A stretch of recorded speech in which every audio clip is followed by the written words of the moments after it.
السلام عليكم، مرحبا بكم مع وصفات مريم. اليوم حنعطيكم طريقة قلي الحار بكمية كبيرة وبأسرع وقت ممكن، وفي نفس الوقت بنفس الطريقة راح تخدموا بها هريسة أو الفلفل الحلو. بنفس الطريقة تحكموا الحار تاعكم، تغسلوه وتقطروه. إذا حبيتوا تقلوه حار تخلوه به بالراس بالزريعة، إذا حبيتوا ديروه هريسة تنحوا الزريعة وتنحوا الراس. نحكم لا كوكوط ندير فيها 2 مغارف تاع زيت ولا 3 فقط، ما ندير لا ماء ولا حتى شيء، ونحط الحار. هذا في حال حبيتوه مقلي، لانه المقلي يعني اللي تاكلوه تقدموه مع الاكل. اثناء التقديم تنقوه. بالطريقه واش ندير، نغلق على لا كوكوط تاعي ونحطها على نار هادئه جدا، ما نزيدلهاش.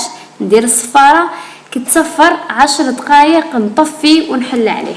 كي نحل عليه نلقاه كيما راكم تشوفوا هذاك الفلفل طاب وطلق الماء تاعو.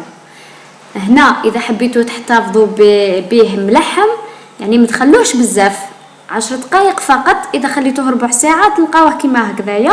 واذا حبيتوا ديروا هريسه خلوه يزيد يعني حتى 20 دقيقه باش تحلوا عليه، تلقاوه كامل ترخى وذبال. احسن من انكم ديروه في فور، واحسن من انكم طيبوه في الطاجين، يديلكم وقت كثير باش يطيب. هذه الطريقه راني خدمت بها كذلك الهريسه، جاتني يعني سريعه، احسن من ان نفوروها ولا نطيبوها في الطاجين. طيب غير في ماها وبالخف، يعني ما ديناش وقت، لانه الهريسه لما نديروها تفور تدينا اكثر من ساعه، وكذلك كنديروها في طاجين مع الماء تدينا اكثر من ساعه. لكن بهذه الطريقه 10 دقائق ربع ساعه تلقاوها طيبه، تميكسوها وتطحنوها وتكونوا تحصلتوا على هريسه. واما بالنسبه لطريقه التخزين، نحط هذه الكميه في الثلاجه قيس الايام، يعني ايام الاسبوع.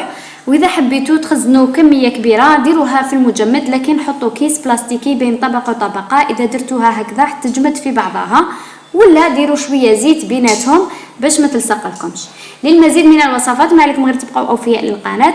نحط لكم روابط الخاصه بالهريسه باذن الله اسفل الفيديو، وكذلك عندي عده طرق مع الايام القادمه نزيد نقدمها. والى اللقاء.